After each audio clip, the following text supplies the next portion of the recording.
Wow. All right, everybody. Welcome to episode 15 of Happy Hour Live Chat. I'm Jerry with Big J Knives. What's going on, guys? Kevin, Boston Blade Reviews.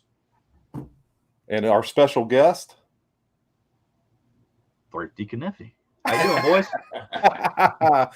Well, Thrifty, it's a pleasure to have you on. I want to thank everyone for hopping on. We already have 11 folks in the chat here already, but you know, you were always instrumental in being very polite to myself in Boston. And I know when I was on RJ's Live that first time, you know, you guys kind of helped me out, helped me along. So, you know, I'm trying, you know, we want to give back to the guys who were always gracious to us and had us on our lives. So, you know, Absolutely.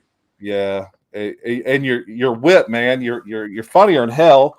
So it's like he's gonna be a good guest to get on here, and I'm sure he'll razz us a little bit. So I will. It's gonna be a good one. Razz. It's gonna be a good one, man. If you can't get through live with a little laugh and giggle, yeah, forget it. You know, you gotta laugh at yourself. Absolutely. You can't be too serious. You'll get out. No. Especially on this format. I mean, if you do, you're going to drive yourself insane. Definitely. So we just want to learn a little bit more about you before we start freeballing this thing. But sure. You know, how old were you when you got your first knife? You and kind of where were you at? I know you live in Texas now, and I've heard you talk previously that your father was an engineer and kind of worked in that field. But what was the first knife you got? How'd you get it? How old were you? What were you doing? It's kind of an interesting story. You know, my dad was never like an outdoorsy type. He didn't fish. He didn't do anything like that. So all that stuff came from like neighbors' fathers and all that sort of thing. And they would have knives, and I'd be like, I kind of want one of those, you know, whatever. But I never got one. Well, we lived in this 2-story house. It was actually the upstairs was like an unfinished attic / second floor. Basically the ceiling was arched, right? Because it wasn't a full, you know, room. So you kind of have to walk in the middle of the room down the peak. And I have a video out that basically explains the whole thing. It's called like my story about the creepy knife. We call it the creepy knife because we had this set of stairs, and like the handrail was real shaky, and the stairs were super steep, and they were real small. Like you couldn't even get like your full foot on there, right? Even as a kid. And you get it to the top of the stairs, and there's a door that opens up to this attic area, and then there's a left side that's unfinished and the right side that's semi-finished. And my dad's working on this whole area. He's pre-painting it. And there was this, it's just super creepy. Like they had these crazy colors, like a royal blue and lime green and yellow and orange. And the linoleum was all torn up, and it was just a disaster of a room. And he's fixing it up, and he's pulling off some trim off this door, and he finds this knife behind a door. Now above the door, there's this picture of this, you can imagine, like somebody pointing up, and there's a flame coming out of the top of the hand above the door. Yeah. Like some ritual weird, I mean, this creepy ass room anyway. And then you add that. And as a kid, you're like 10, 11 years old, you know, you just freak out going up there. It's just like spooky. Like a haunted house. The whole experience was just really strange, right? It's just a weird place to be in the house. And I didn't really like going up there by myself. But my dad made like a work area up there, and I had like a train set up there, so I'd go up there occasionally, you know, like HO trains. I don't remember if you moved. Well, it's probably before your time, but there was a movie called Silver Streak. It had Richard Pryor in it, and I had a train set based on that movie because it was about trains. Silver Streak was the train. It had Gene Wilder and Richard Pryor in it. Anyway, long story, but behind this like trim on the door, there was a knife wedged in there, and it was a Cutmaster Girl Scout knife. It was like a green acrylic handle, and just a regular style, you know, Girl Scout knife with the can opener, screwdriver, cap lifter blade, and regular little spear point blade. And so that was my first knife because he'd never bought anything. So of course he got it for free, so give it to me. Of course, that's the cheap way out of having to buy me one, right? But I was happy and excited and also kind of disappointed because it was a Girl Scout knife. So it was like had mixed feelings about the knife, and of course from where it came. So I call it the creepy knife. Do you still got that? I don't have the knife anymore. I've lost it a long time ago. Oh. But I see it on eBay all the time. It's a very common knife, and I thought about buying one. And you should, like $15, $17 or something. I could replace. But yeah, that was my first knife, and I carried it probably for the first month or so, and then you're a kid, you forget to hang on to it, and it gets put in the drawer. It's at the bottom of your toy box or whatever the hell. And so yeah, I probably carried it for about a month and then kind of just lost interest in it. But then I got into the Boy Scouts, and I thought, okay, well, all the other kids have their Cub Scout knives, and poor John, he has a knife that his parents keep telling him to go use if he wants it, but I'm not going to pull out a Girl Scout knife in front of all the Cub Scouts. So I just did without. Yeah. Right? I was like, nope, not doing that.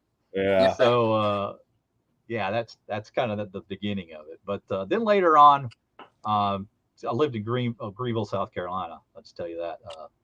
That's where I lived. Where'd you live, Thrifty? Most of my childhood was spent in Greenville, South Carolina. Yeah. My uncle I have an uncle that lives down in Boiling Springs. Okay. Yeah. So yeah, not too there far. There was quite the occasion to go down to the beach, and you go to one of the beach shops, and they'd have like hermit crabs and shells and just all these little trinkets and things, and they had like this little turnstile of knives, and that was like my second knife that I bought. That was the one that I really cherished because I got to pick it out. I think it was like a $5 knife, but it was basically like a buck 110 imitation, but much smaller. I'd say it was probably about like an LB3, if you're familiar with what that is. Yeah. That's the Uncle Henry LB3. It was very similar to that. And I like those LB3s. Yeah.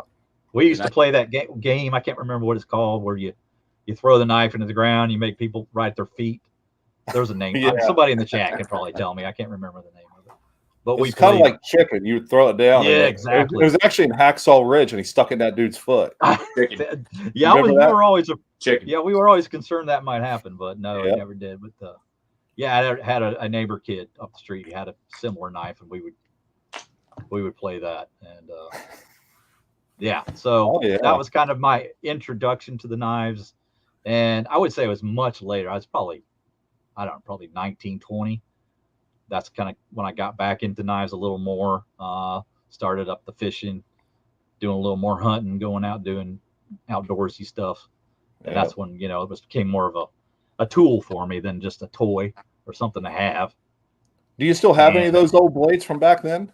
I don't have anything from old. I lost most of my childhood stuff because I was going to move in with my sister long ago. And so I rented a storage unit, and I was dirt ass poor. And I had to quickly leave the area I was living in, and didn't pay the storage rent, so lost all my stuff. Lost all my childhood stuff. Yeah, so there's a good bit of stuff from my childhood that I don't have anymore. And well, let me ask you this, Thrifty. Sure. What knife was it that really made you really interested in cutlery? If you still have it, I mean, I can tell you the exact moment that it happened. It was okay. Like I said, I had some knives back when I was, in my late teens, early 20s that I used. I probably had 5 or 6 of them, and mostly they were just thrown into tackle boxes that, got lost. Yep. And like I said, in my storage unit. And I know that there was a Camillus in there. It was just like a Stockman, nothing special. No bucks, nothing expensive, just like, right. Your $15 to $20 range knife nowadays, Yep. But 2 years ago, well, basically I started my channel in August of 2021. And I'd say about June of that year, I went to Smoky Mountain Knife Works. Now, it wasn't a planned visit. We were just traveling through the Smoky Mountains there. And if you're going along that highway where Smoky Mountains is at, you can't miss it because they got this massive sign. And I was like, hey, you know what? I'd like to go there. And there was another little place that my wife wanted to go. So we were like, okay, well, I'll let you go there if you let me go here. So we go in there. I heard it. I heard it's unbelievable in there, man. It's unbelievable. Yeah. I hear it's overwhelming. I heard it's like there's too much. It is. It is. I mean, like I literally didn't get to. I mean, I had 45 minutes maybe to spend there, and I would have needed like time. I would have 4 hours easy to see everything. Yeah. Right. But I go in and I'm like, okay, well, I want to get a couple of cheap knives, kind of like relive my childhood or whatever, like have. And I went and bought like a little what is it, the oh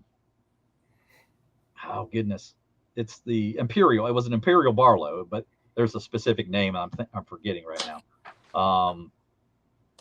I can't think of it, but it was just like the cheapest Barlow. It was like $5, and just plastic handles, real super cheap. I was like, well, this place has got a lot of knives. I'm not going to walk out of here with just this. So I started looking around more and looking for like a value knife, like something that was really nice, but not a whole lot of money. And that's when I ran into the Rough Riders, right? Okay. And then when I saw all the different Rough Riders, I had, God, I don't know how many to choose from, but a lot. And I pulled out the sow belly. So is that the one that you got? Is that the one you got? This was the first Rough Rider that I ever bought. I'm gonna solo you. Yeah, let me try to focus this thing. I have to manually do it, so give me a sec here. But this was the impetus for the channel. This was the impetus for the entire sow belly collection, and that's the one that really lit the fire and got me going. And I bought, probably from the time that I bought this knife till about 3 months later, I probably had over 300 knives. I mean, it was a massive buying spree. And I don't know how many, it was thousands of dollars that I spent, thousands. So, yeah, that hooked me in. And that was just 2 years ago? Yeah, 2021, like the summer of 21 was when I really, really got into the collecting. Okay. So, well, I seen your video you put out the other day, man, and of your sow bellies. Like, what'd you have, 46 or 47?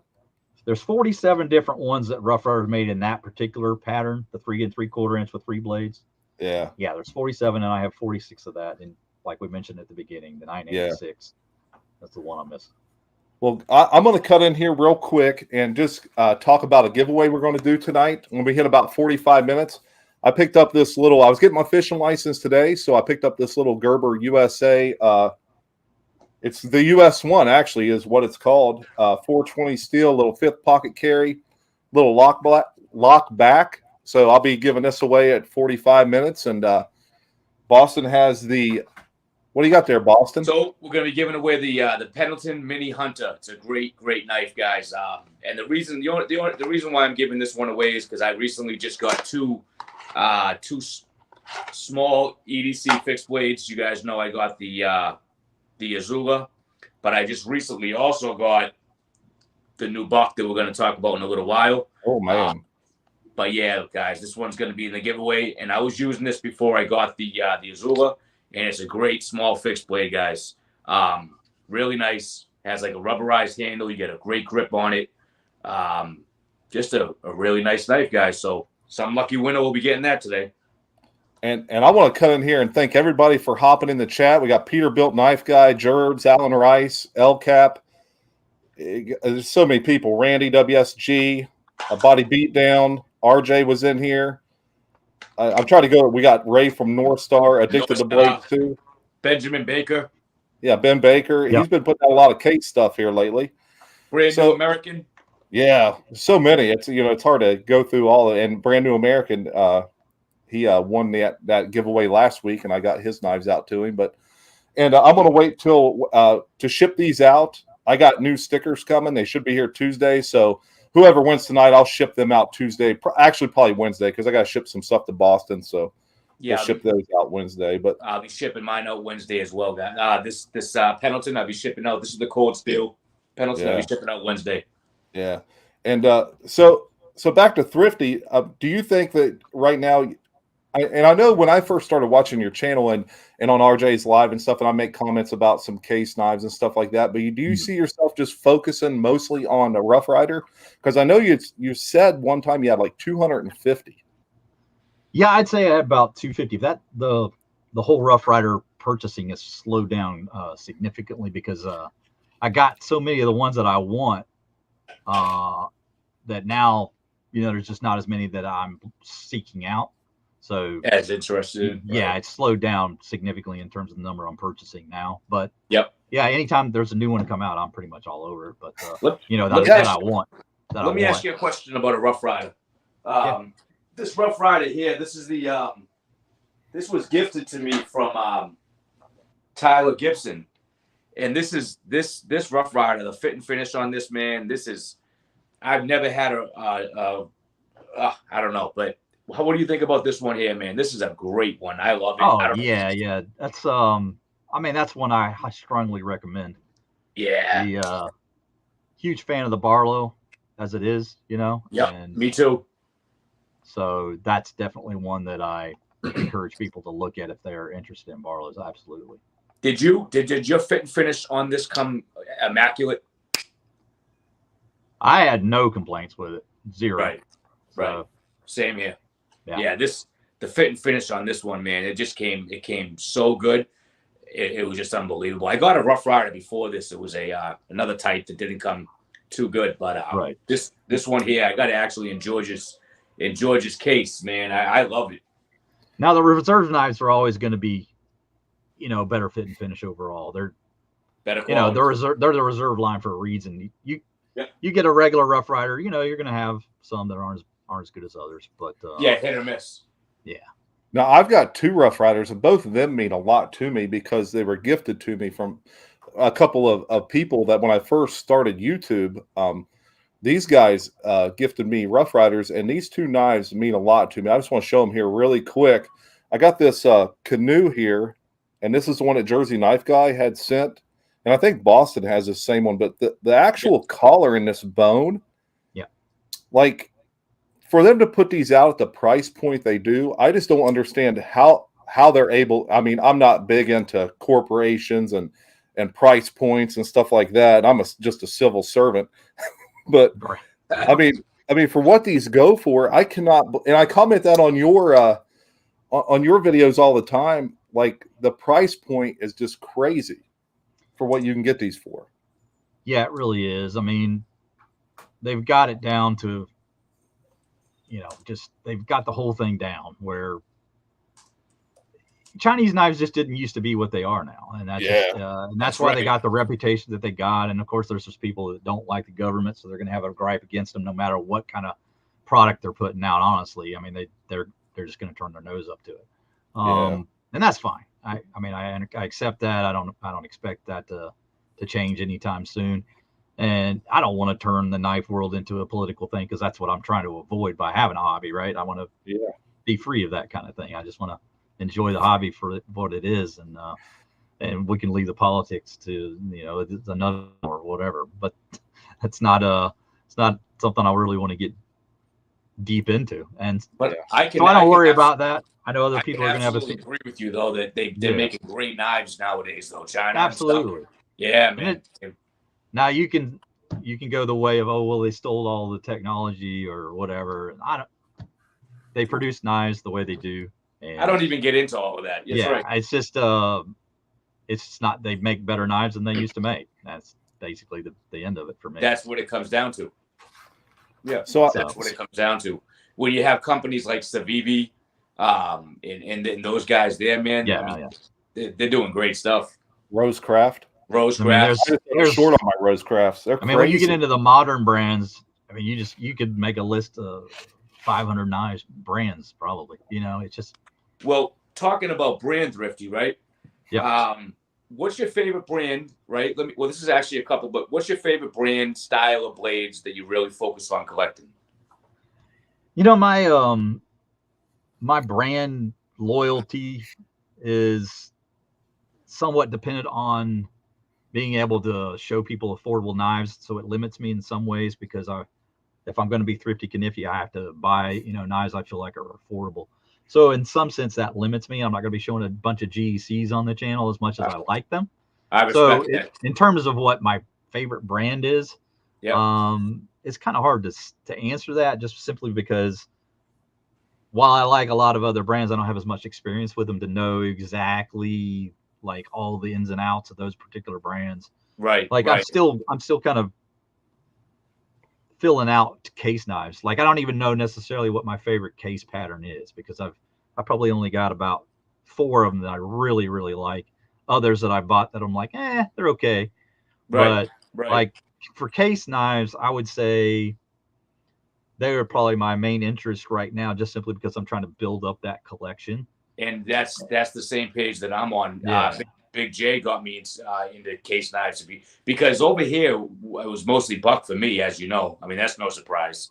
But when Big J, when he started showing all his case knives, man, and what I like about case is they differ from buck as far as the handles. You get a whole lot of different style handle materials, and just that. I mean, to be honest, buck is more of a how do I say this without.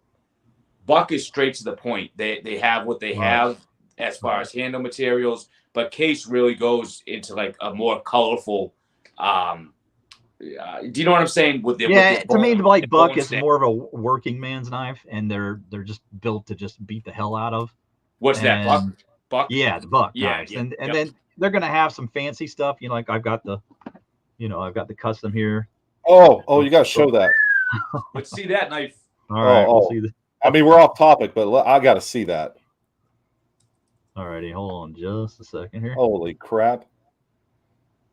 So this is the 110 custom with the elk handles, and I opted for the brass bolsters and the pins. You can get it with the silver bolsters or without pins. I decided to go with it. To me, like it's a little bit plain without the pins, so that's why I opted for that. Beautiful, man. That is beautiful. It also has the the upgraded blade steel and the drop point blade. Oh, the drop point, yes. Yeah. I like the drop point because it's actually, it gives you that stronger tip on it. Yeah, well, I can always forget what this is. This is S30V, this one. Nice blade. Yeah. So. Man, that is beautiful. Now, as pretty as that is, you could still beat the hell out of it. You know what I'm saying? Yeah. And it's not something that's common for buck to have like the fanciest handles, and that's where case excels, because they've got variety. It's like going into a candy store, man. You just like any color, any style, pattern, and it just gives you a ton of options. So to me, that's like the plus side of case. Now, it's funny that you just showed that knife, because when I was at the store yesterday, I did a video of the store that I frequent. I don't know if you've seen it or not, but I frequent a store that I go to. I was actually going to buy, I had it on the counter. I was going to buy the 112 with the stag handles. Okay. Oh, okay. And I'm probably going to go back there and buy it probably as soon as this week. Just because the 112 is my favorite knife from Buck. Yeah. But yeah, I was gonna buy it, man. It had the stag handles on it. Then they had another one, a limited edition with copper bolsters. Oh, copper, nice. Copper. And what I did was I ended up opting for the new, the new Alpha knife that they put out. But yeah, I think I'm gonna go back and get that with the elk handles. Those elk handles on those bucks are just beautiful. Yeah, Mike really Curtis said buy it. Yeah, there was somebody that was asking me the other day, like, how thick the handles are on them. They're going to be thicker than the other options. Like any of the wood options, it's going to be bigger than that. So if you like that little girthier handle, then the elk's the way to go for that. Yeah, I mean, same here. Yeah. Oh, hold on. I got to. Ooh, work spring. There you go. Work. Yeah, he broke that son of a gun out when I was driving down the road one day, and Sarah goes, "Look at that."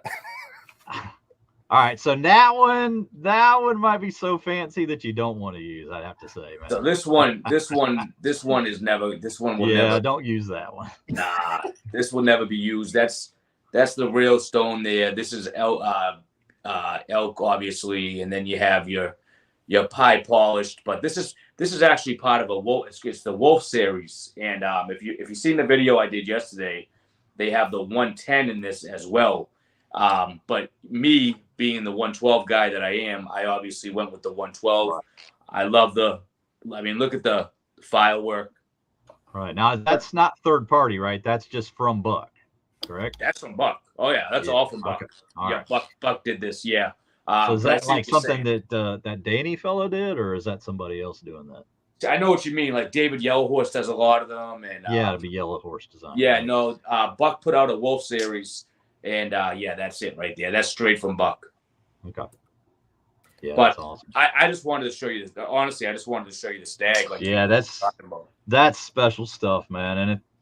And like they're gonna have more ongoing type knives from Buck where they're gonna show up today and be gone tomorrow types, and that's kind of what this one is here, like this burlap one.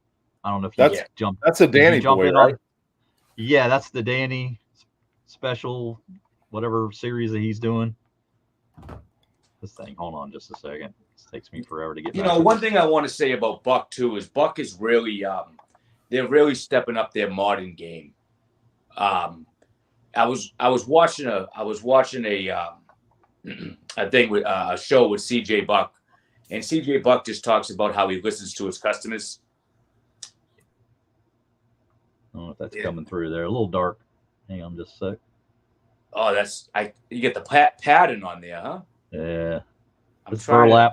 Yeah. Oh yeah. Now you can see it now. Yep. And again, they gave you the drop point on this one as well. So I like that a lot. I got to step my Buck game up. Yes, you do. Yes, you do. Now this has the carbon, the 5160. Yeah, that's spring steel, right? Carbon spring steel. Is that what that's? Yep. Yeah. That's what I've been told. Man. That'll get a nice. I mean, and the grind on it. The carbon steel is what sold me on that one because it's like they don't offer that a ton, And me and Boston were just talking about that. He actually sent me a text we were today. just talking about that. If Buck Knives put out more carbon steel knives, right? Yeah, their sales would they'd be sold out. They'd be sold out. I mean, if they just made I don't know how much harder it is to get, but they just made that almost like a web exclusive, like they do the drop point blade or something like that. Correct. Where they just gave you the option for $10.95 or something like that. Yeah, that's holy cow! How many would they sell? Oh, I mean, I'd be all over. I don't understand, and that's another thing. I don't understand why Buck doesn't use more carbon steel. Yeah. Maybe charge like $85 for it or something like that. Somewhere in that range. Yeah, I mean, it's not a hard steel to get. It's not a hard steel. I wouldn't think so. No. But yeah. I actually had another one here for you. I don't know if I've asked this or if Big J asked this, but what got you into Rough Riders? Well, again, like the Smoky Mountain Iceworks thing was that's what got me into it. I wanted something that was relatively affordable. We didn't have a lot of money to spend on our trip there, so I didn't want to go spend $300 and then not be able to get back home because we don't have enough gas money. So, it was just a spur of the moment thing. I wasn't thinking, I'm going to go to a knife store and look around for 4 hours and find the best knife. I just wanted to find something that looked nice to me as far as build quality, fit and finish, that sort of thing, but relatively affordable. And I was like, man, these are only like $15. I'm grabbing this. This is awesome. Brand New American says, hey, right Chuck Buck, WTF. Yeah. I think I'm gonna. So, I had to throw that up there. I had to. So what's your favorite Rough Rider? Can you show it if you have one? Well, I've got several up here. Let me yeah, we want to see. We'd love to see. I got this camera action figured out here finally, I think. All right. Try a little quicker. Yeah, man, we're all about showing knives on here. But this is one I've shown just recently with that Sow Belly collection. It's called the Ocean Wave. Man, that's and they beautiful. Just injected like a blue into this white acrylic. I love that. And it's pretty amazing looking. You can really kind of just that's a beautiful, beautiful blade right there. What's the name on that? It's called Ocean Wave Series. Yep. And I just had to go back in time because heck, these were probably 15 to 20 years older than Love when that. I started getting. Yeah. Now there's one that's a genuine stag, and you can tell that they hand burned it because around that pin it got hot, and you discolored it a little more. I've got a case knife in my hand with that exact. I mean, that stag looks identical to this case knife I'm holding. Wow, that's beautiful. It's really well done.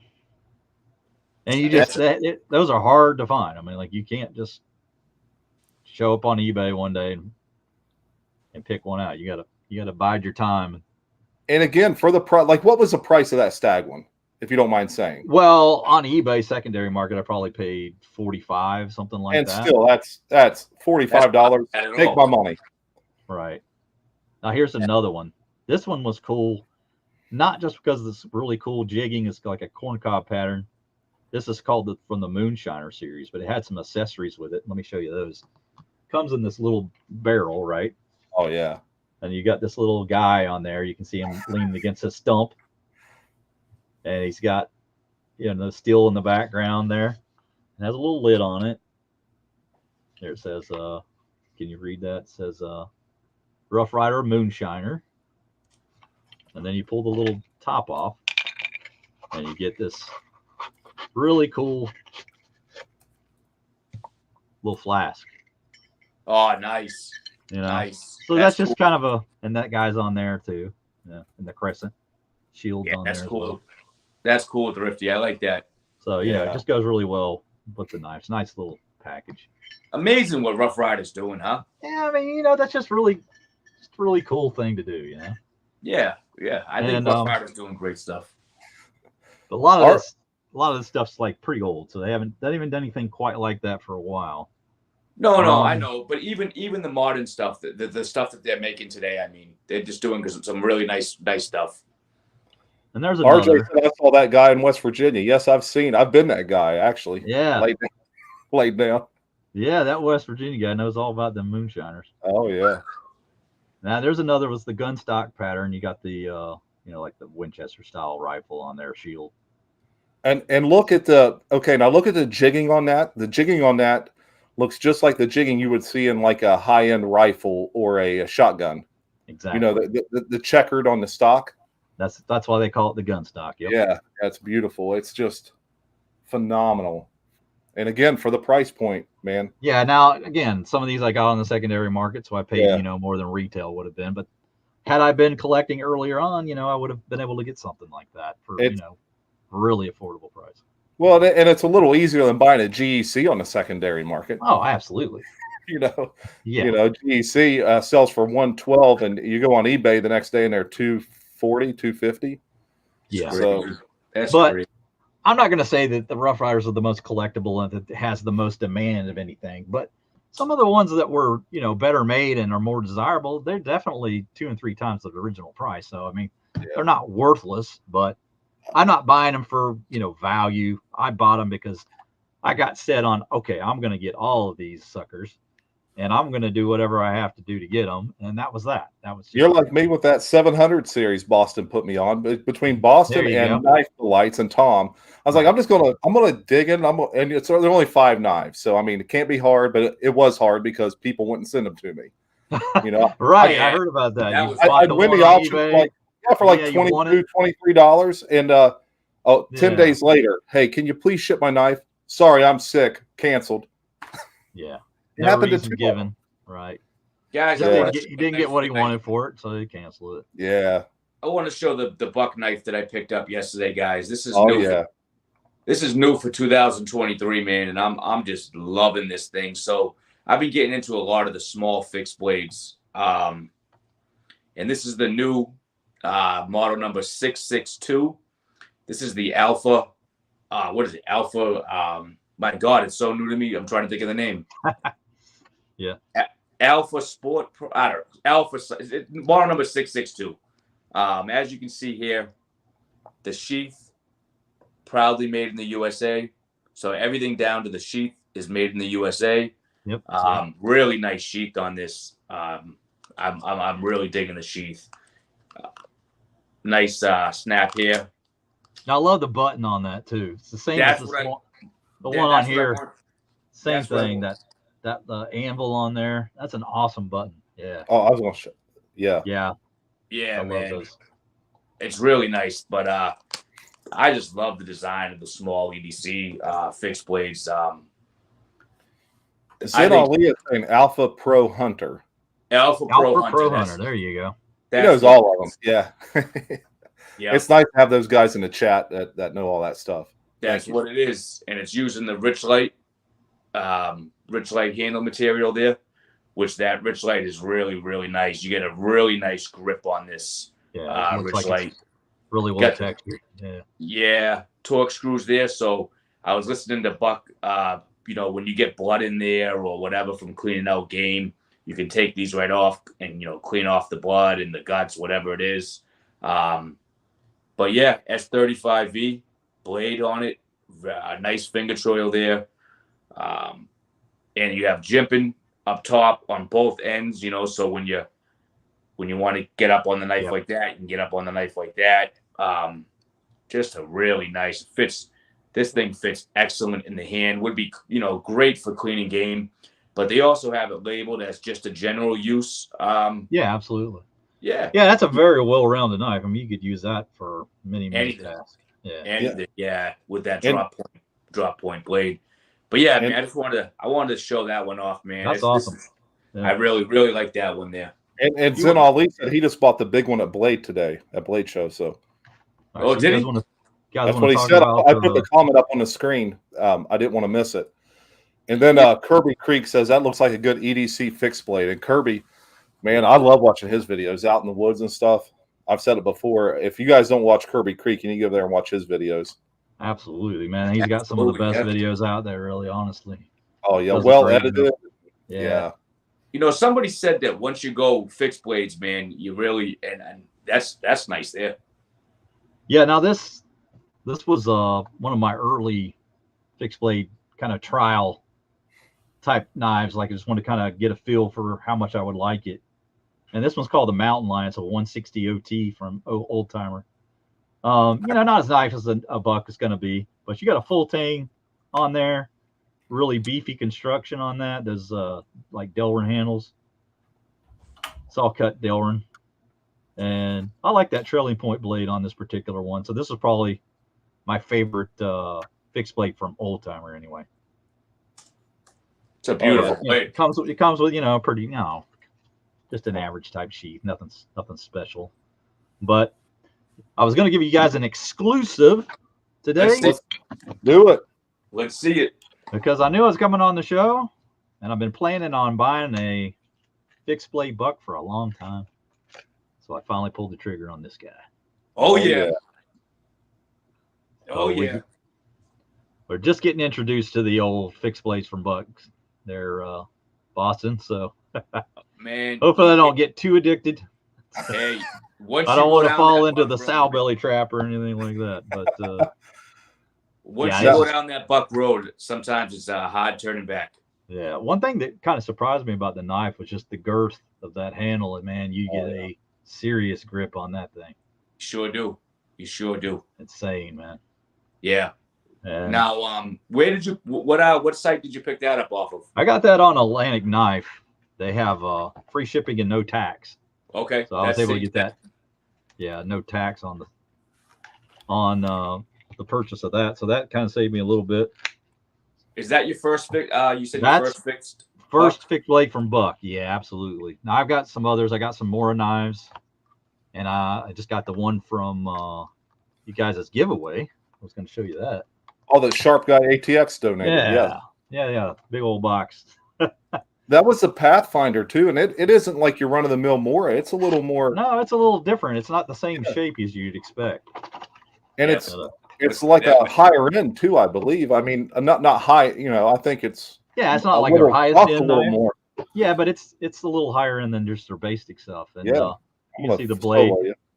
Got the Scandi grind on that as well, but it's just a different shape to it. Oh, I like that. Yeah, I like that shape.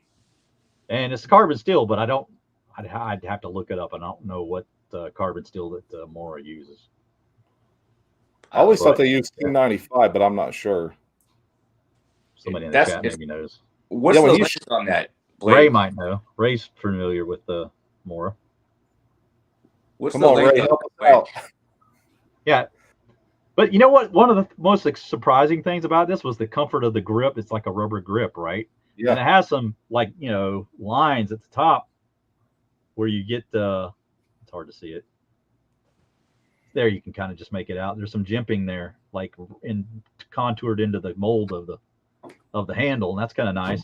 But the thing is like every time I've ever had any kind of rubber like this, it stinks to high end. This does not stink. I was like, wow, they made a rubber that doesn't smell like crap. And Ray said he's pretty sure it's 1095. 1095, okay. Yeah, but it actually has like a really nice scent to the handle of all things. But every time you've handled material like that, it gets on your hands and it stinks. And I was like, man, this thing's gonna stink. Nope, it doesn't. That's a good looking knife. And while we're at it, I just want to shout out Thrifty. He sent me an email saying, hey, check your mailbox before the live. So I was like, and I'm at Rural King or maybe even Sam's Club. Hell, I don't know. I just run around all day. And I got home and opened the mailbox, and he sent me a sow belly. Now this right here is the Roper Knives sow belly, and I would say Thrifty watches my videos pretty good because I don't think he ever seen me have a sow belly. Right. So he sent this to me, and it's very appreciative. I want to solo this for just a second.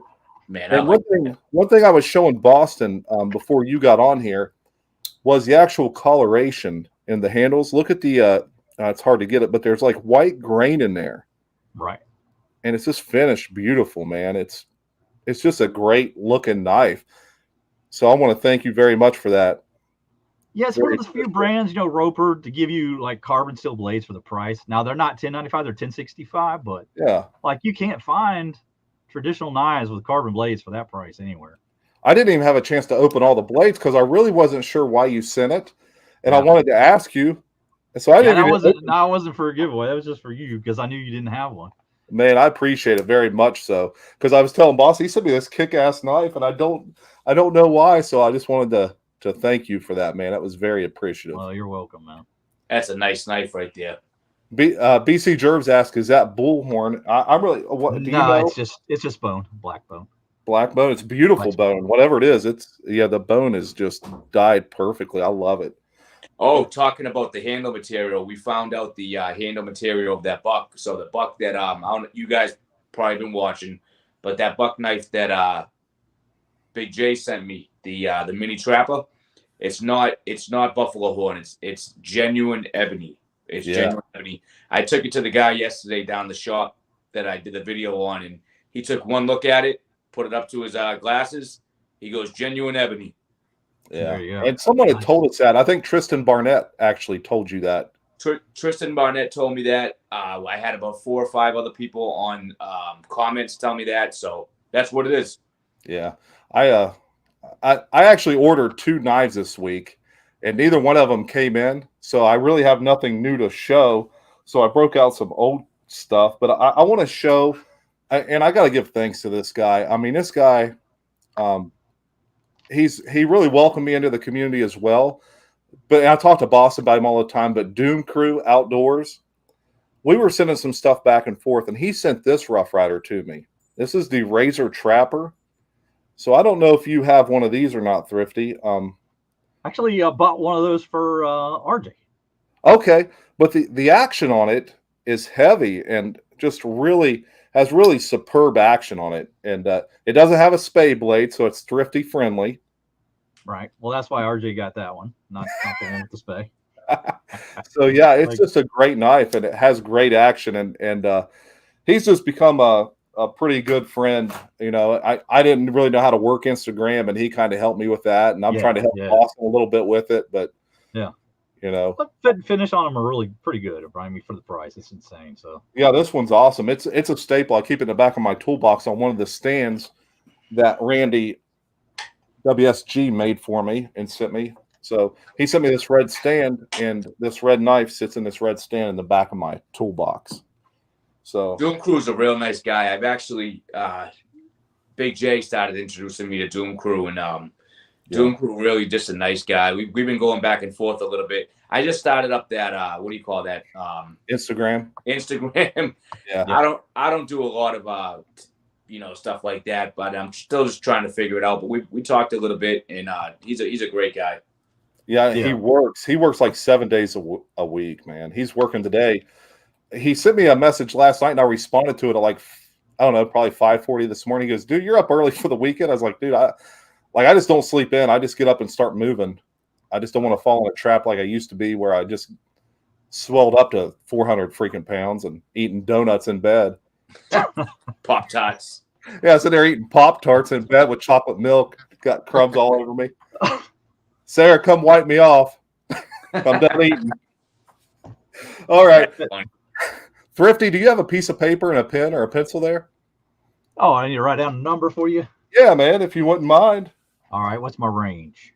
Anywhere between 1 and 100. 1 and 100, okay. Gonna show this one more time for the giveaway. Oh, yeah, and I'll show mine. So get Pendleton Mini Hunter. And the Gerber US. Hey, can I give a quick shout out to RJ? I want to let him know that he's got something in his mailbox too. You need to go check that out. RJ, check your mailbox, buddy. Yeah, Doom Crew is. Tom's listening. He's got something in his mailbox too. And Ray, you should be getting something today too. So it's a thrifty Christmas. It is a thrifty Christmas. All right, so everybody, you got the number, right, Thrifty? I do. All right, everyone, pick a number between 1 and 100. We'll run it till we hit 48 minutes. We're at 46:32 right now, so everyone start typing in a number between 1 and 100. Jerv's put the start on, so we got it. But yeah, I was hoping. I actually bought a large copper lock and what else? Oh, a mid-folding hunter, a case mid-folding hunter. I got them both off of eBay. Doom Crew actually helped me. He was sending me pictures because he knows I'm interested in buying each one of those. So he kind of gets on there and looks and shoots me stuff all the time. Like, hey, I found this one for you. Yeah. And then when I see stuff I know he likes, like he loves the script shield. Oh yeah. So anytime I find a script shield case, I send it to him, and then he'll put it on his watch list. But yeah, a lot of people like to just even collect the different types of shields. It's so many different ways you can collect. It's crazy. And I got some pretty decent case knives, but his case knives are on a whole different level. It's the bone and the shields. Yeah. Thank you, Mike, for putting that number in for Sean. And Randy at Georgia Adventure is kind of the same way with the bone and the shields. They go for those. He's got a great case collection as well. All right, guys, we got about 12 seconds left, so be sure you put a number in. Everyone put good luck, everybody. I wish the best for all of you. What are we giving away again? We are giving away the Gerber US1 lockback knife. The US1 and the made in the USA, fellas, and then the Pendleton Mini Hunter from Boston. Cold steel. This was hardly used. I bought this. Right. What did I buy this a little while? 2 weeks. Well, how are you guys going to do that? Send them separately to the same person, or how does that work? That's what we usually do. All right. Okay. Yeah. All right. Hey, all right. It's over. It looks like the last number come in was from Michael Espinoza, and it looks like he picked the number 75. I'm sure. Hopefully that's correct. So, What was the number, Thrifty? We got 32 people on here. 47. I think I've seen a 47, honestly. Yeah, 47. Because someone picked 46 and 47, and they look like they were. 47 is Benjamin Baker. There you go, Benjamin. Congratulations.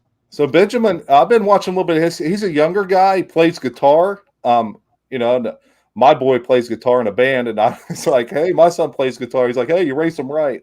And then Benjamin's doing these shorts, and he's standing on a case mat. I'm like, "Dude, I don't want the knife. I want the floor mat." So. But yeah, Benjamin, that's awesome, brother. So Ben, what you need to do is go to my YouTube homepage, and there's information. You just expand that, and my Gmail address will be in there. So you email me your mailing address. I'll get that to Boston, and these knives will be shipped out probably Wednesday. I'm getting my decals this week, and I want to send it with my decals for you. So it'll be mailed out Wednesday. Benjamin, just want to tell you one thing, right? On this Hunter right here, on the this is brand new, brother. I really never used it, but it did come with a like a type of, how do I explain it, sheath where you can attach a belt loop.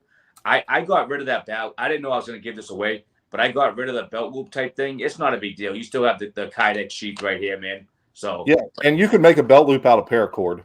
Like you I can did make with a yep. It has the holes. Takes a minute.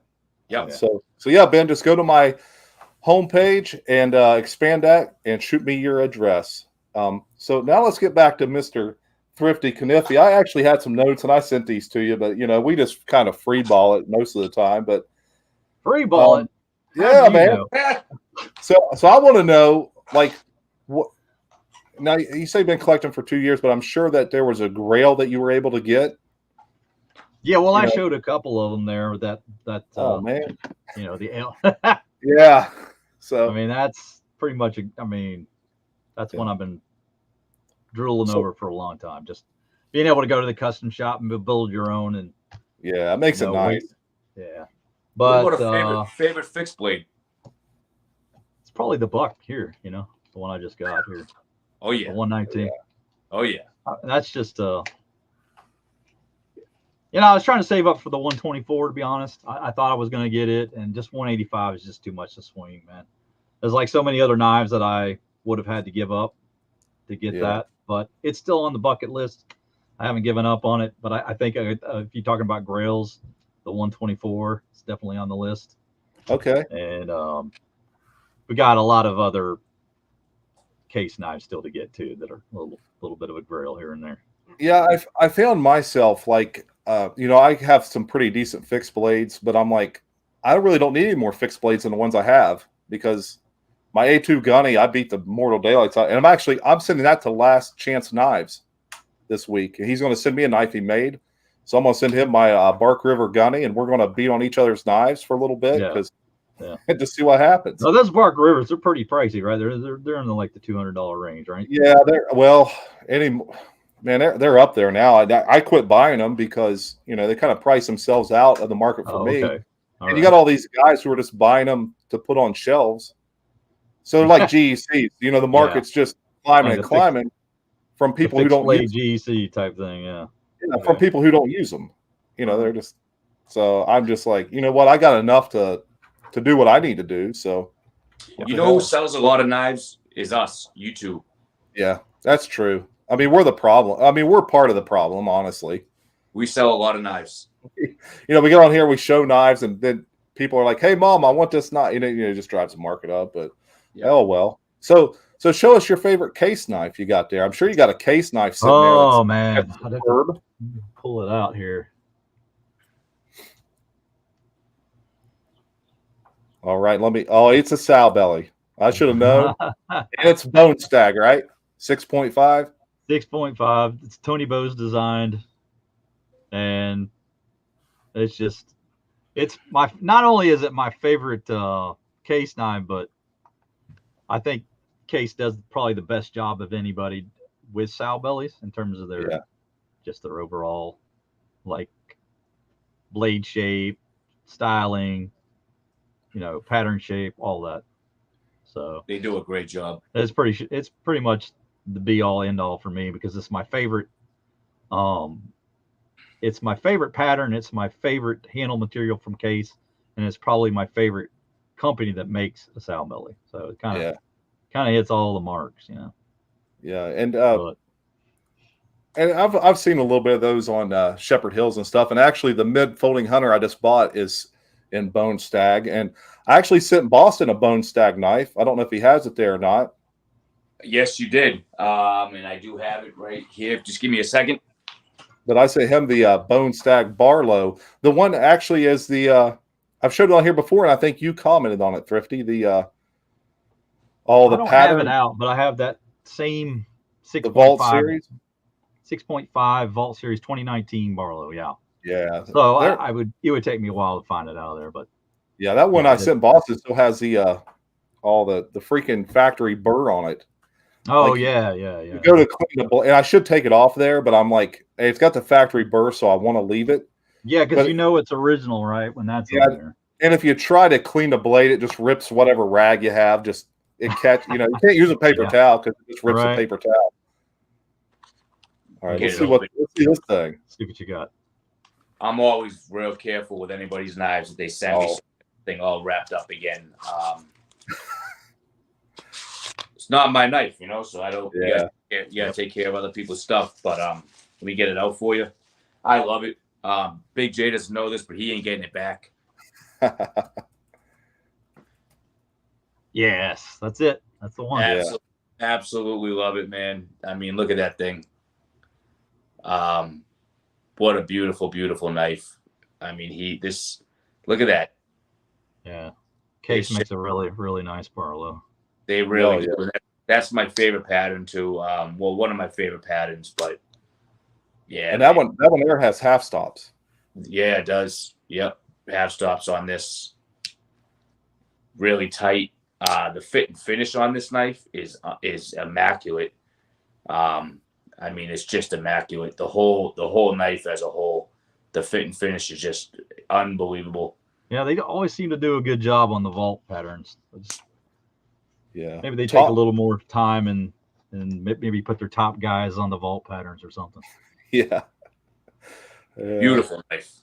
Yeah, they're well, actually I didn't mean to do that. Let me get off that. But I did a Rosecraft short there earlier, but I had picked up this little Rosecraft surgeon's knife a couple of weeks, well, probably over a month ago. I've never showed it or never put it on video, but they call this the Holstein surgeon's knife, I believe. I'm pretty sure. Yeah, let me look right. at the box. Yep. Holstein River surgeon's knife, and I think JB from Big Red was actually talking about this knife, and he's noticed that the pull was light, and the pull is light on them. But he said that Andy Armstrong wanted that because he thought, if you're a doctor and you're going to have blood on your hands and, you don't want to have a knife that's so hard to pull, because I got that dang little River Bend Skinner, and I can barely even open or shut that thing. But one thing I like about this knife is this blade right here. This, look at that one. You don't see too many surgeons or doctor's knife with a blade like that one there on it. That's a nice blade. It's got the tamper. Yeah. Yeah. But yeah, I like that. I actually had a question for you, Thrifty. I know that you said the pull wasn't that good on this knife. I know which one you're talking about. The Culpepper, right? Yeah, man. So I don't know if you have that handy because the pull on this a lot better. I can tell just by you moving it around. It's better than mine. I mean, check it out. Yeah. You can hear it too. Yeah, I don't think I got a good example, man, because mine's like it's unusable. It's so light. Really? Yeah. Unreal, huh? Yeah, I mean, even when you can hear here. Yeah, go to the half stop. You can just hear it. Yeah, see, that's a totally different knife. Yeah, his is actually better than mine. Yeah. Because I bought mine because he had told me to get it, and I think that's good. That's better than mine as well. Yeah. Now I will say the black one that I had was better than the one with the bone handle. A little bit, but the black one was just barely passable. The bone one was unacceptable. So I guess I just didn't get lucky with those two. So good luck to Culpepper. Yeah. I hope they're I hope y'all can figure it out. Yeah, make some more. Stiffen it up. I don't buy many Kershaws, but yeah, I bought that one. I thought it was nice. Yeah, it's a great looking knife. That was my only real complaint. It's just gotta have a stiffer spring than that, or it's just not usable for me. Yeah, of course. What's your favorite modern folder? EDC style blades? My favorite modern folder I pulled out just for you guys. It's a tough. I would probably say the Para 2, but I still want to try out the Para 3. Okay. So we have the. Yep. I still haven't tried out the Para 3, so that might kind of replace this. I would probably appreciate a little smaller handle for EDC. You'll love the Para 3 then. Yeah, I think I will. You will. I don't know if you want to pull that up or not, but yeah, let's see it. I'm sorry. No problem. I was pulling out my spider code. Like I'm gonna focus this dang thing. It's just such a pain in the butt. I don't know why the autofocus on my camera's not working. But It's just your standard digital camo one. That's nice. I like the digital camo on those. Yeah. And I don't know about you guys, but it's like the perfect spider flick knife, right? If you like the spider flick. Yep. Yeah, it is. Yeah, the ergos on them are just great. Is that S45 VN? I believe so. I always have to double check, but yes, it is. Gotcha. Yeah, I got the pair of 3 that's in that digi camo like that. That's got the S45 VN. Yeah, and to me, it's just I don't know. I like Spyderco so much better than Benchmade's, and I know there's probably going to be haters out there that don't agree, but I just think they make a better knife overall. Yeah. I'm not like thrilled with their customer support. I mean, I think Benchmade's probably got better customer support. I wish they would maybe step that up a little bit, especially for what you're paying, you know. But I'm not thrilled with Benchmade's prices. I'm not either. No, but as far as a budget modern, I'd have to go with the Penguin. That's my favorite. And I probably have like 4 different ones here. This is just the blue denim micarta. You see the blade on that? The black. Yeah, blade. That's nice. Yep. That is a nice one. And I've perfected this knife. I've taken the bushings out and sanded them down. They're baby ass smooth now. And it's just I love this thing. I mean, the action on it's great, but it was pretty good when I got it. Now it's just pretty much perfection. I don't know you guys, but I like to fiddle with them until I get the action right on moderns. I will spend a lot of time on it. Another one of my favorites. Be right back. I guess I don't know if I necessarily think it's a favorite knife. I just like it because this to me is like the perfect bug out beater, and because I get so annoyed with everybody that likes the bug out thinking it's so great. Yeah. I think this knife is, twice as good for less money. It's about $100. This is the Kaiser Drop Bear. Oh yeah, Kaiser makes good stuff. Yeah. I love these handles are amazing. They're like this chalky feel to them that gives them this extra grip that you wouldn't expect. Got a really nice, like almost a spear point blade there, I guess you'd call it. Oh yeah. And the action on the axis lock is 3,000 times better than any Benchmade I've ever held. Yeah. Just buttery smooth action on the release. They make some great knives. Yeah. The actual spring, where it releases, like the action on the actual pull down. Yeah. Is just far superior to any Benchmade I've tried. Well, my 940, 9 months into Odom, my 940, the Omega Springs broke on me, and I had to send it back to Benchmade. There you go. They did fix it, but it took, I think it was, I don't know, it was before COVID, but it took a few months to get it back. But damn Spyderco with the rounded D pivot thing that got stripped. I didn't do that. I didn't have the knife long enough to do it, but they charged me $25 to fix it. It just doesn't send a very good message, does it? No. But, at least they did it. And yeah, you may not have to replace a spring. Could have just been a bad one or something. But anymore, they all use pretty much the same springs. So if you ever have to replace it again, just buy a cheaper knife with the springs already in it. I mean, hell, you can get this Gonzo. Probably the springs would probably fit. Yeah. Oh yeah. The Ganzo. Sorry, I always mispronounce it. Gonzo. I had that Ganzo. That's a good knife. I gave it away. That's the 760 here. Now this is my actual user. Like I beat the crap out of this thing. Yeah. And I rarely clean it, but I just did happen to clean it for the show today. And the action on that, boom, it's broken in like no other knife I've got. So, that's your user right there. That's my user. I mean, that gets used all the time. And what's a price point on those? I've never $20, $22, $25. And so I actually bought some Ganzos, right? I love them, man. I bought 2. I bought one Ganzo and then the other brand that's just like Ganzo. It's God, I can't think of it, but it's just like Ganzo, but they're great knives. I had 2 guys at work that didn't have knives, so I gave them to them. I mean, I paid $24 for them or something, so It wasn't a huge loss to me, and the guys needed a knife, so why not? Yeah. Right. I mean, I guess the one knock on them is they're a little heavy. You know, they got some pretty thick liners on them. Oh. You know, but I've got another. I don't have it out, but I have another liner lock, frame lock Gonzo. It's the Adamante. It's a little higher end. I think maybe you have to pay $30 for that one. Yeah. And that one's just that mind blowing for what you get for the money on that one. Isn't it absolutely mind blowing when you can get a knife for $30 with that type of action, with that type of everything, and then you look at a Benchmade for $300, and the Ganzo actually has better action. Well, it took broken in. I mean, I would say this was probably like Benchmade quality as far as the axis lock when I first got it, but you know, I probably opened it 3,000 times now. So sometimes things just need to be broken in. Yeah.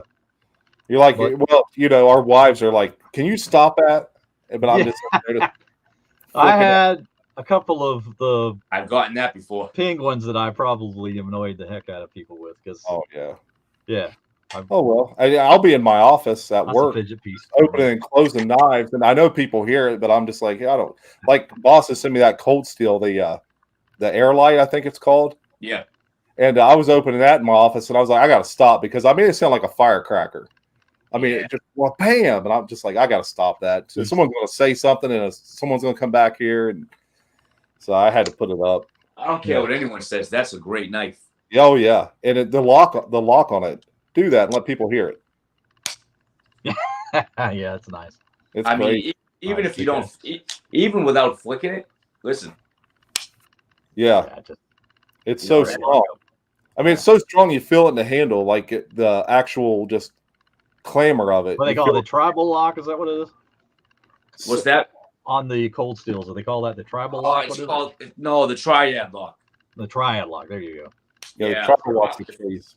If I was to recommend a Cold Steel, it's a different pattern. I'd recommend this one big time. Triad, yeah. I haven't gotten a Cold Steel modern. I've got some sow bellies. They call the gentleman's knives that are pretty much identical to the Rough Riders. They're just a little more expensive because of the name. Yeah. Another good Cold Steel right here. The American Lawman. There you go. Oh yeah. I'm gonna solo you on that one because that knife right there is just a beast. So this knife is, like he said, this knife is an absolute monster. American Lawman. The Cold Steel I want to try out is the 8010. I'm still kind of tinkering with how to get one of those. They're a little pricey, ain't they? The 8010s, aren't they? I think they're in the like 89, somewhere in there, 88 now. Yeah, that ain't too bad then. Yeah. I mean, I try to get deals on case knives for that, you know. 80 bucks, and I'm like, yeah, I'm gonna get it. Hey, real quick, take a look at this right here, though. Right, you see this right here? Oh yeah. Your finger fits so nice right in there. It's unbelievable. And you got a secondary choil up on the blade too. Up here too. Yeah, absolutely. I mean, it's a beast. It's a beastie knife. Yeah. So TK, what are other brands and that you really focus? Do you see yourself focusing on stuff besides? Like say Case and Rough Rider, and I know you got some really nice bucks because you just showed them. But right, is there other brands? Yeah, well, bucks are one of those ones I still have a lot more to buy that I want. It's just more of a price consideration. Another brand that I like a lot that I have a lot of. I don't really show them as much, but I probably have about 30, 40 different old timers. Okay. Yeah. Yeah, and a lot. I'd say probably about a third of those are the older USA made ones. So just trying to accumulate those as I see them on eBay and things, but it really just comes down to, budget where I'm forced to not buy as many as I'd like at a time. And I have to kind of space it out. And considerations for the channel too, that has some effect on what I buy as well. So. Oh yeah. Cause with me, I find myself like, I need something new. But I've got stuff that I haven't even shown. So I'm like, I keep buying stuff, but I got plenty of knives that I haven't even shown on my channel that I should pull out and show. But I'm like, I want to save, like I got some Shat and Morgans. I've done shorts on them, but I haven't done like full blown videos on them. It's kind of like you buy the bigger priced items, and you kind of want to space those out a little more, so you don't necessarily show them right away sometimes. Yeah, but it's a Peacemaker was asking about the box in the background. Which one's that? I'm not sure that. the machinist box. Is he talking about this? I believe so. He's talking about the cabinet. That's something you can get at Harbor Freight for about $89 to $100 depending on sale, and it's just got a lot of small storage space there for all my knives. Yeah, I keep all my pretty much the ones that I carry frequently in there. So go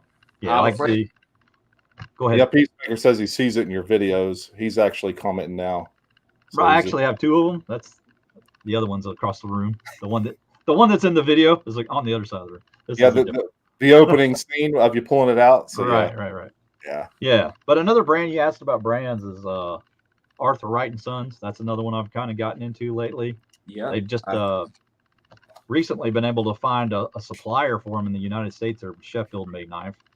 So, having the ability to get those, I jumped all over that as soon as I saw the chance to buy them.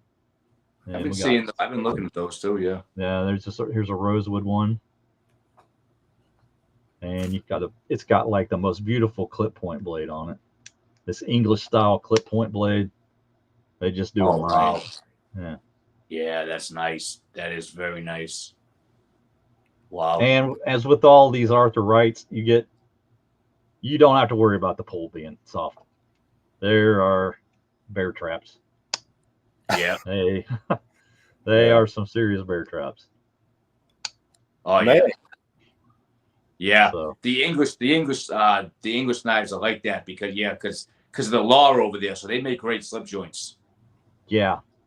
Because that's what they can carry. That's right. So, that's right. There you go. It's a good look at the rosewood there. Yeah. Of course, the thing I've learned about rosewood is it varies. It's more of a family of wood than necessarily a type. So you can have a lot of variants in the rosewood. I've got one that's quite a bit lighter in color.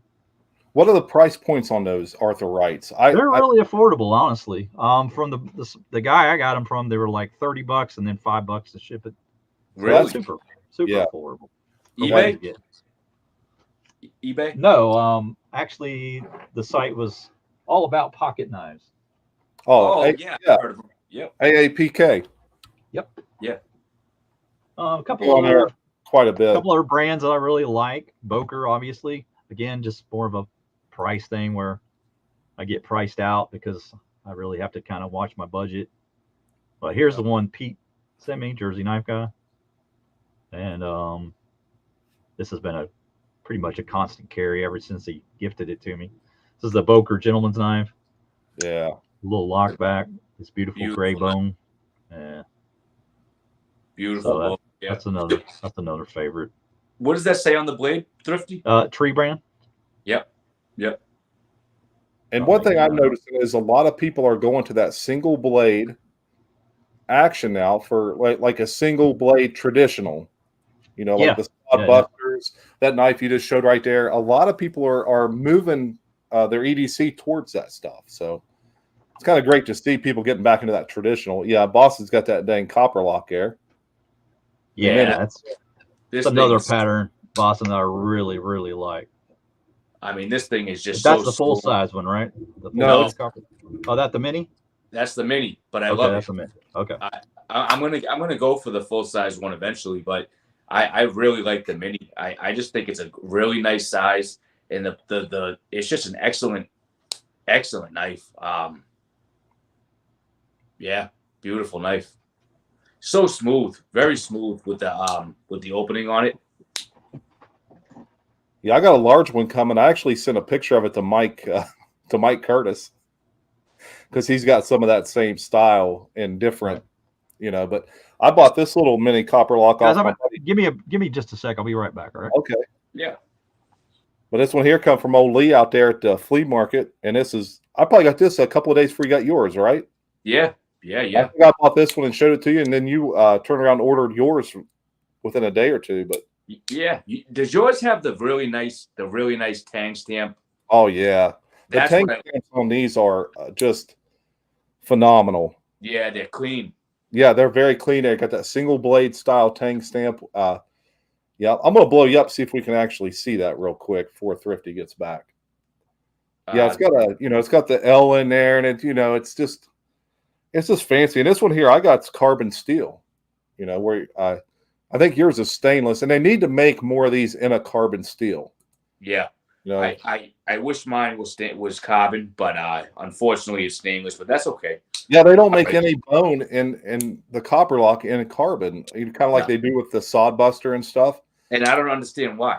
Yeah, I mean, people would just flaw. I mean, people would just they wouldn't be able to keep them in stock. And I was talking to Doom Crew about that the other day. I was like, you think if they did that, they wouldn't be able to. They'd sell out so fast. Oh, absolutely. And while Thrifty's gone, I wanted to show you. Remember that Mora you sent me?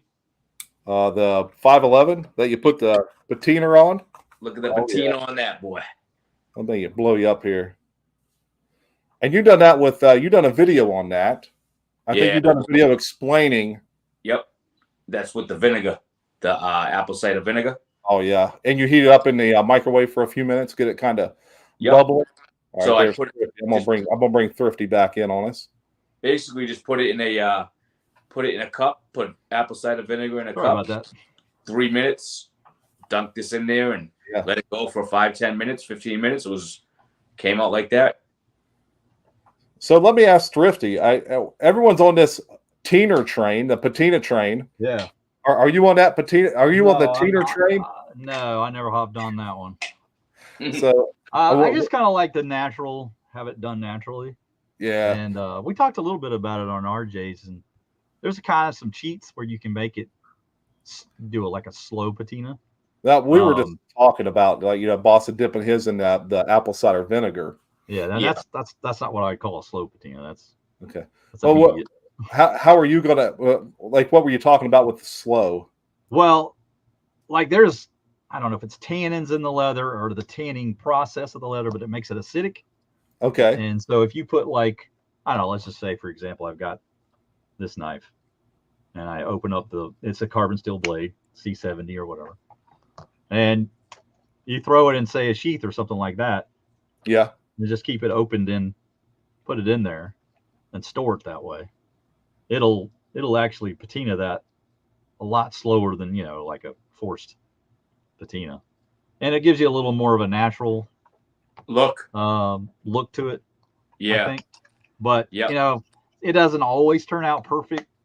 Sometimes you get a little more contact in one area than another. So, but I have experimented with a little bit and I had some pretty decent success.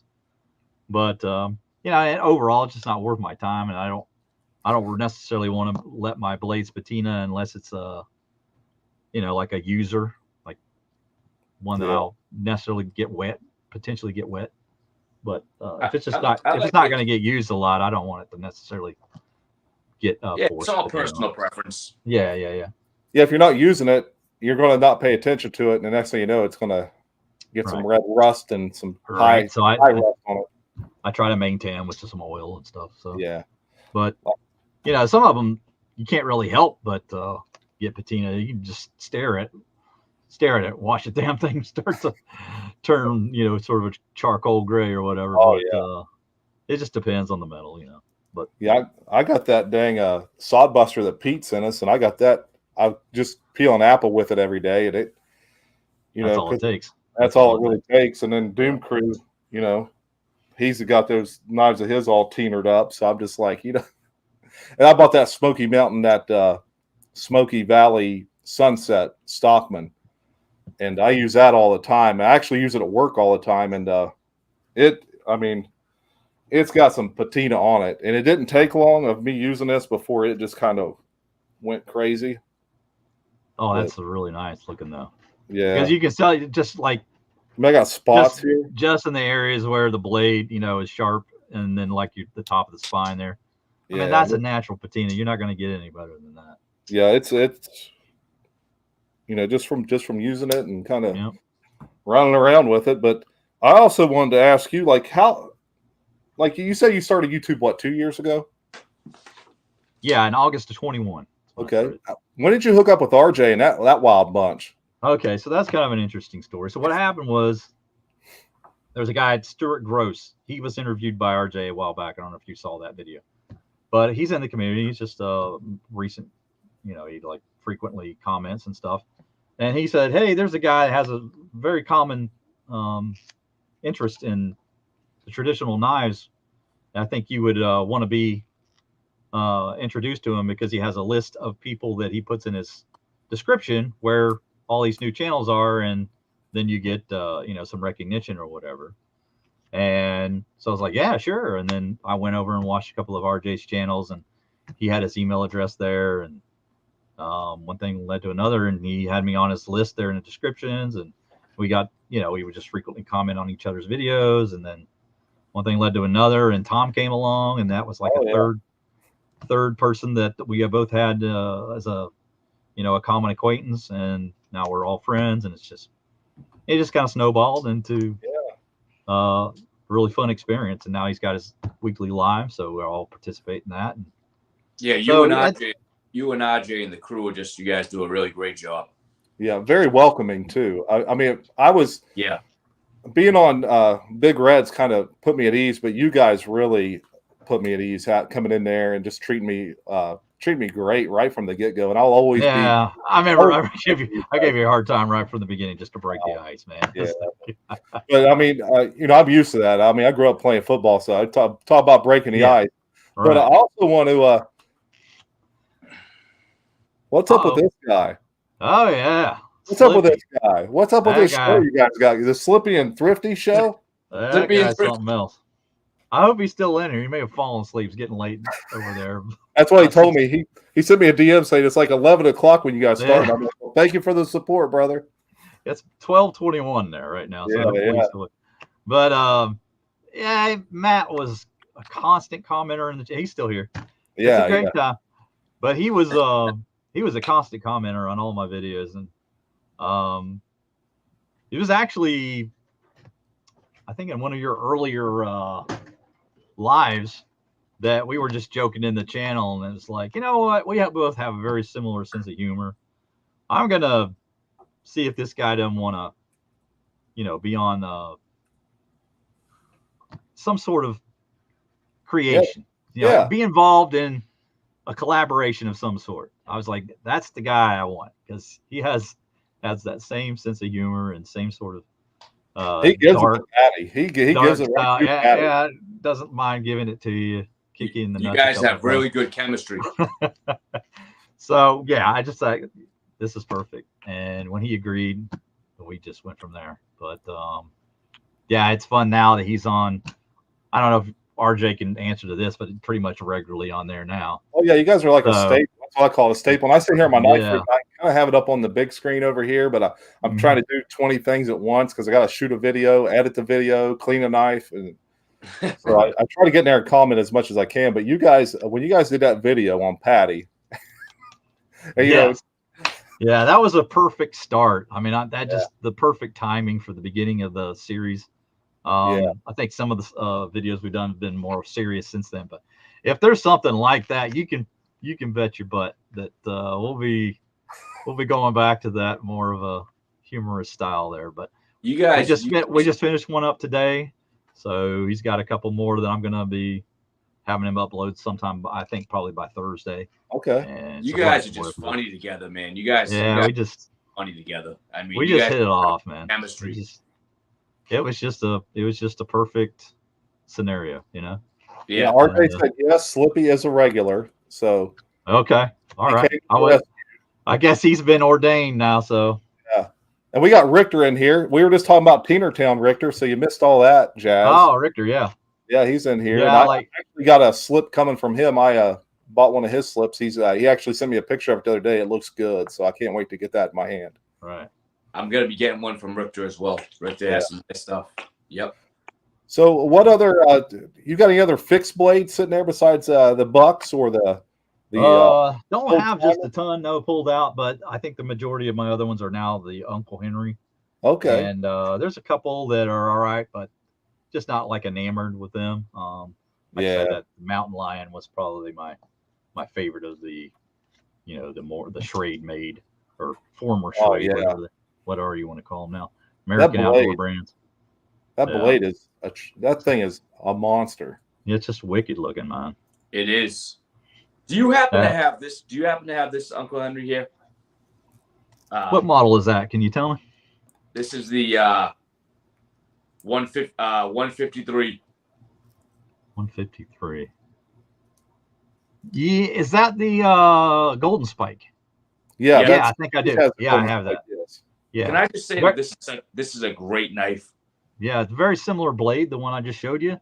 The thing I like about this one over that one is that one doesn't have the full tang. Right. Yeah. You're right. Yep. But the only reason I mention this is because it's very similar to what you're holding. Yeah, that's a really popular model from Uncle Henry. That's been made for many years. Oh yeah, man. I passed this in Walmart so many times, and then I finally pulled the trigger on it. And you know what? I'm so glad I did, because it's just a great looking knife. It's very functional. But like you said, it doesn't have that full tang. But then, you know what? To me, that's okay. As far as this knife goes, it's okay. I really like the look of this. Yeah.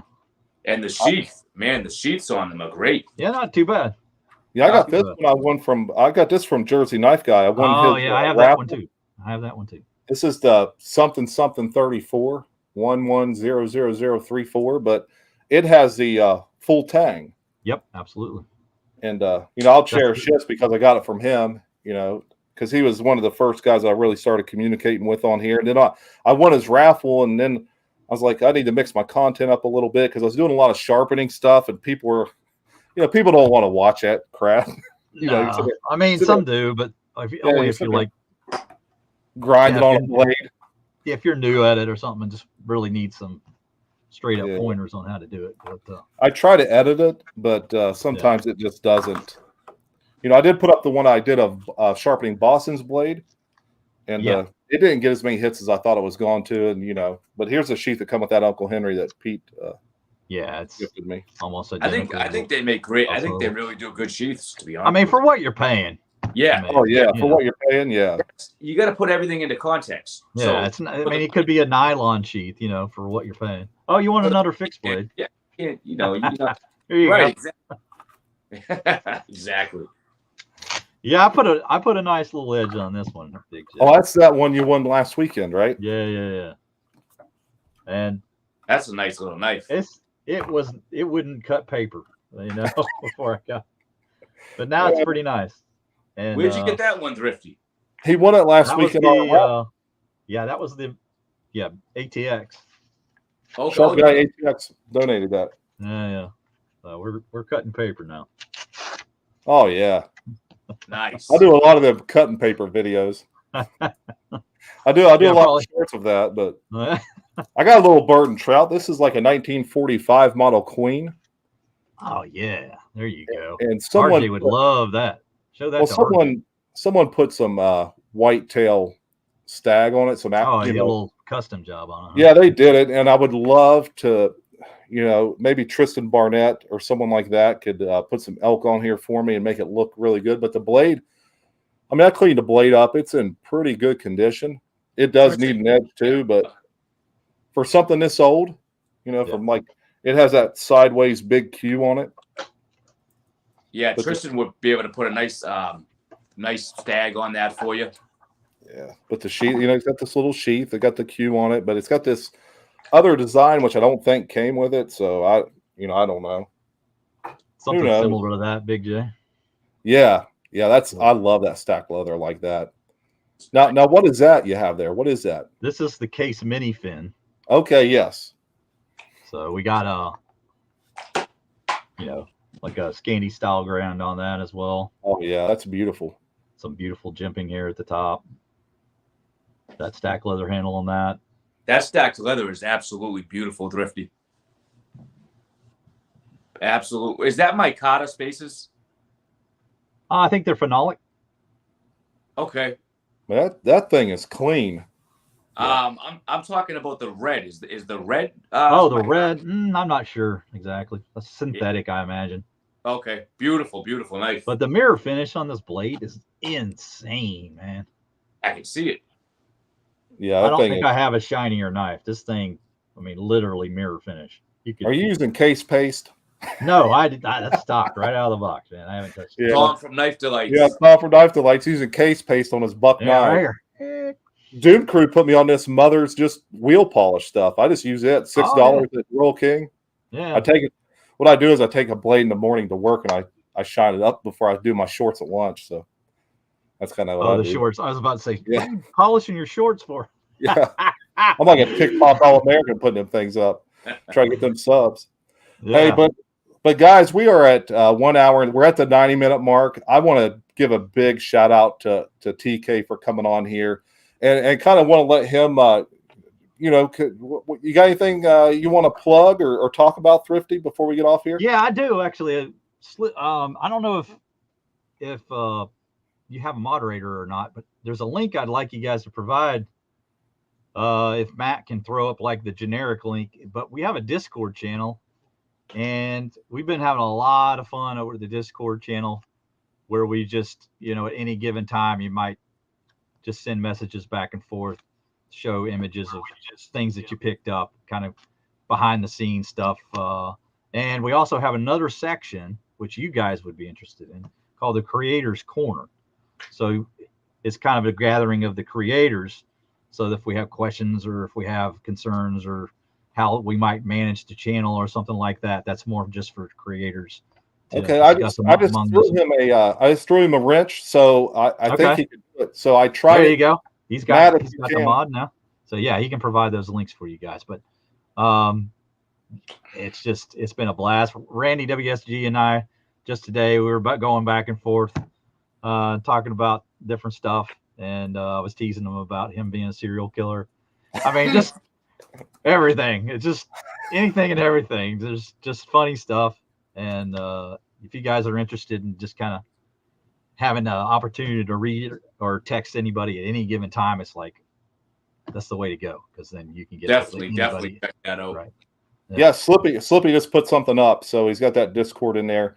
And I hear my son talking about Discord all the time, but I really don't know that much about it, so I'm gonna have to hop on there and see what it's about. And my daughter's on there as well. She's also on there. All right. And guys, don't forget, go through these and subscribe to everybody's channel. Half the people in this chat has a channel. Be sure you're subscribed to each other. And when you're done, if you could hop on this actual video, like it, maybe make a comment. That way the algorithm shoots it out to more people. And guys, don't forget about the, what is it, Slippy and Thrifty? I always get that back.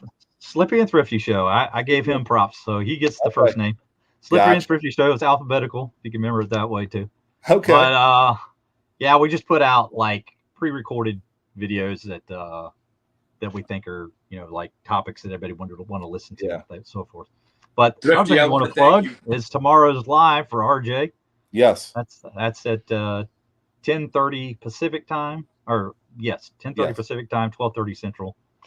And we get Patty, myself, RJ, and Tom, and Matt are now regulars, and then we'll have, I guess, a guest.